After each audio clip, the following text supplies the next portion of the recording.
लीजिए सुनिए। आचार्य चतुर्सेन शास्त्री की लिखी कहानी दुर्गाधिकारिणी, मेरी यानी समीर गोस्वामी की आवाज में।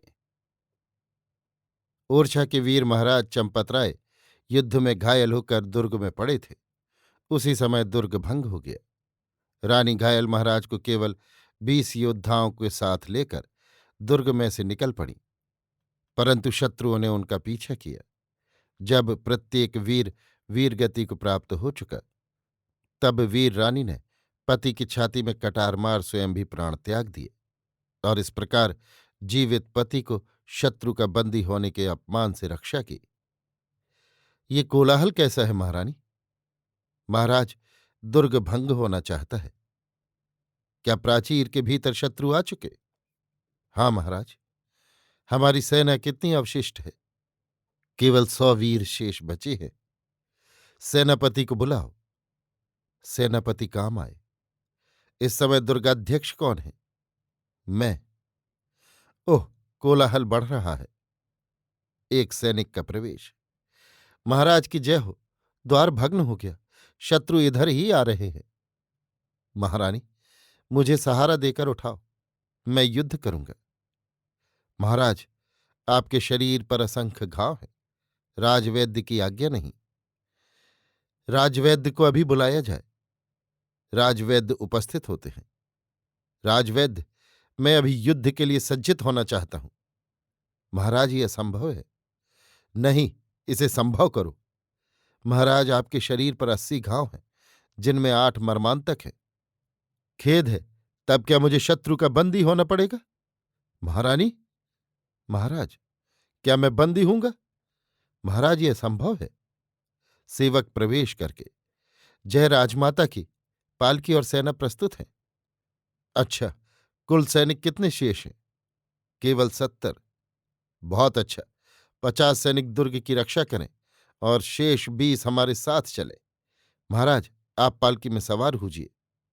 ये क्या महारानी, क्या प्राण रहते मैं पलायन करूंगा? महाराज, पतंगे की भांति मरने से क्या लाभ? वीरों की भांति मरने का भी समय आएगा। महारानी, मैं भागूंगा नहीं। तुम पालकी में बैठकर चली जाओ। महाराज, क्या इसी अशक्त और घायल अवस्था में बंदी होंगे? हाय महारानी, इस अपमान से बचने का कोई उपाय नहीं। महाराज, आप पालकी में सवार हो, विलंब का समय नहीं।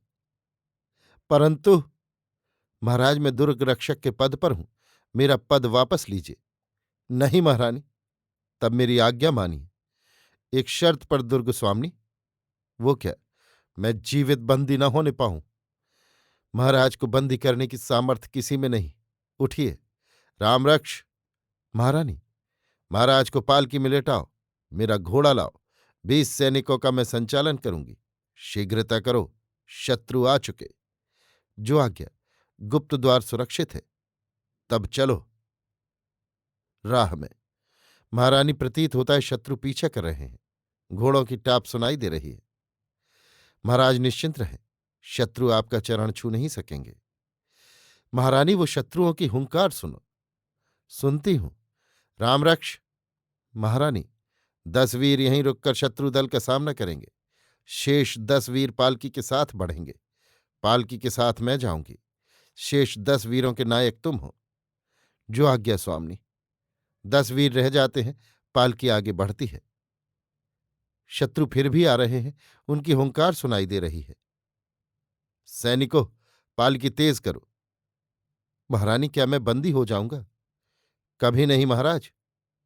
केवल 10 रक्षक शेष हैं और मैं भी उपस्थित हूं। महाराज, धीरज से लेटे रहिए। नहीं महारानी, मेरी तलवार उठाओ, मैं युद्ध करूंगा। उठता है। ओह स्वामिन, पेट के सब टांके टूट गए, घाव बह गए। आप लेटे रहिए। वीर सिंह। महारानी, शत्रु आ पहुंचे, सावधान। जो आज्ञा। तुम 6 वीरों को यहीं लेकर शत्रु को रोको। शेष 4 पालकी के साथ चलेंगे। वाहको, कि अधिक तेज नहीं चल सकते। महारानी, हम प्राण पर खेल कर भाग रहे हैं। मार्ग खराब और रात अंधेरी है। महाराज।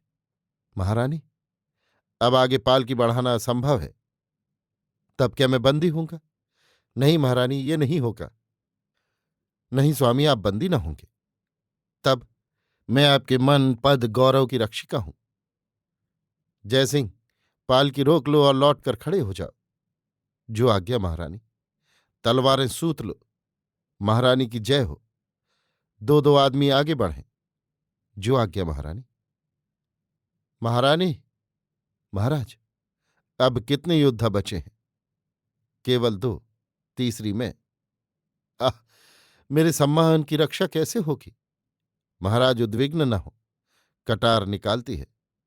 स्वामी, क्या प्रतिष्ठा प्राणों से बढ़कर नहीं, सबसे बढ़कर प्रिय?